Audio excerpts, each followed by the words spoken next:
सर्वांचे अकूज किचनमध्ये खूप खूप स्वागत। आज बटाट्याची भाजी आणि पुरी भाजी बघत राहा। मी 2 वाट्या कणिक घेतलेली आहे आणि एक अर्धी वाटी रवा। हे मी आता दोघं एकत्र करून घेतो। रव्याने आहे ना पुरी खूप छान अशी खुसखुशीत होती। आता मी जिरे पण टाकतो।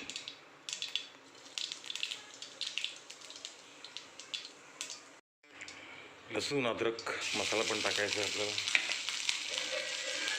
छान परतून घ्यायचं मंद आचेवर। बारीक चिरलेला कांदा सुद्धा मी त्याच्यात टाकलेला आहे आणि हलकासा त्याचा रंग बदलेपर्यंत आपल्याला त्याला परतून घ्यायचं आहे। पुरी भाजी हळूहळू कांद्याचा रंग बदलतोय। आता आपण त्यात हे जे आपण खोबरं किसलेलं होतं ते मी त्यात ॲड करतो। त्यालाही परतून घ्यायचं आहे आपल्याला आणि मग कोथिंबीर। मस्त खा आणि स्वस्त राहा।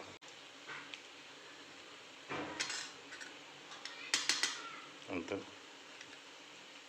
गरम मसाला चांगलं परतून घ्यायचं आहे। याला गॅसची फ्लेम मंदच ठेवायची आहे।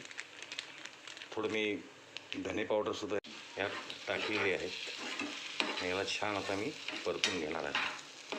बटाटे मुद्दाम मी मोठे ठेवलेले आहेत। खूप छान भाजी लागते ही। आता आपण थोडं पाणी याच्यात आपण आता ॲड करून घेऊ।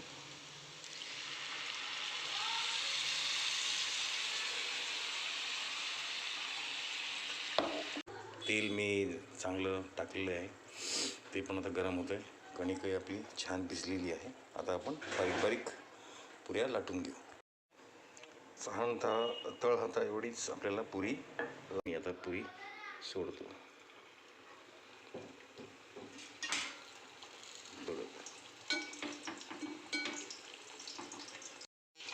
पुरी आपली कशी टम्म फुगली आहे पुरी। या लवकर या माझ्या घरी आणि पुरी भाजीचा आस्वाद घ्या। फायनली आपली पुरी भाजी तयार आहे।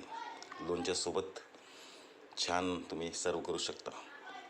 या लगेच या माझ्या घरी आस्वाद घ्यायला। मी आपली वाट बघत आहे। खूप खूप धन्यवाद आणि मनपूर्वक आभार।